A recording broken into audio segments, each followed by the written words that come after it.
Hello everyone, I am here Abigail and I have a story to tell you. Did you know that I grew up with a very overprotective parents, and lately I didn't know I was aware of that.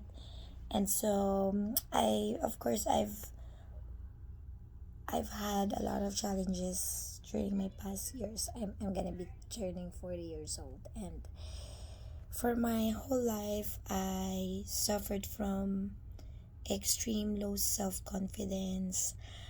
I don't know how to exercise healthy boundaries between friends and other people. They were taking advantage of me, my friends, my clients, and really, I don't know how to project myself as a mature, like a woman. And I have failed with my marriage, and because I don't know, I didn't develop the skill on how to look for a man, or I don't know how to manage and see what is really good for me. And so yeah, I'm just gonna talk to you a little bit about how I grew up and the effects on that. It's not that I am blaming my parents, because I know it's really, I believe there's also, of course, there's a positive effect on that, but too much of everything is not really healthy. So I'm gonna talk to you about lately that I've realized that I suffered from very low self-esteem and very limiting beliefs. I don't trust myself. I feel that I'm not enough. I feel that I am not really worthy. I feel that other people are, better. I don't have that talent. I don't have the courage. I was not brave enough to express myself. And so it's really bothering me a lot. And then until just last year, as I was in a journey, and I invested myself uh to know exactly, because I'm really having a hard time. I know I'm I have a lot of dreams. I want to achieve that, and I believe that I deserve them. I know that God is there and the purpose, she says in the Bible, that he have plans to prosper us and not to harm us. And so I don't know why it seems like I cannot move on. I feel very stuck. I don't know what to do. I know that I work hard, but I don't know what do I want. I don't know, like I'm lost. I'm stuck. And so having this self awareness, and really I was learning about the skills, and I found a woman's school very valuable for me, and I've learning the skill set and the mindset, and there's an accountability, people who will really guide you and who cares for you and to mentor you, like us, like the athletes in an Olympic game. It's important that you have a coach and a mentor who will teach you for your mindset, for your limiting beliefs, they're inspiring you and pushing you to work hard, that you can do it. Because if we don't have those people around us, we will be stuck in our limiting beliefs, and we always think about, listen to what others are telling us, and then to the point that we don't value ourselves, we don't see our self-worth.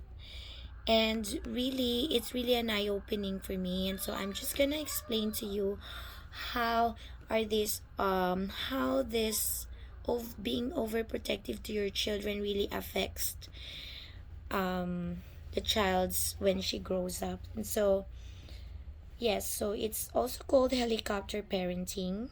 and there's also consequences. And it's not that I am blaming my parents, and because they really really love me, and they want to give me the best of everything, best life, and so they don't want me to get hurt, and that's just normal for a parent. We don't want our children to fail, but then there's a boundary about that. There's a limitation. We, as much as we want them to feel very very secure, we I was not given a chance to learn and to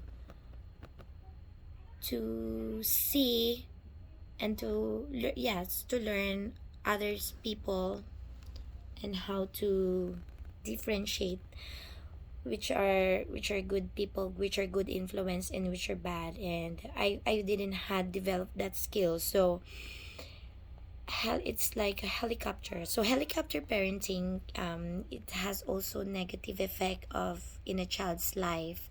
It is similar to authoritarian parenting, where that parenting style, the parent could be starving a child for many life experiences. And that's why I was feeling very very stuck, because I want to experience this, I want to experience that, I want to go out in the world, I want to play with other kids. And because I don't go out, I didn't play, I just study and study, and I was very sickly as well.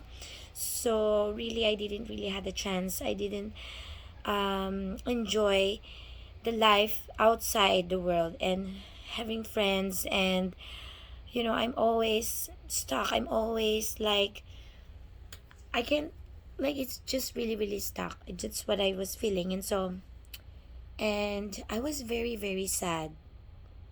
Yes, I didn't experience any hardship, any challenges in the when I was growing up. And so um yes, that's what happened. And so it's actually about like hovering over the child, not letting any of the child's movements go unnoticed. So the eyes of my parents is always in me. They're very very overly involved in my life. This is an urge to be um it's yes, and it's also a study.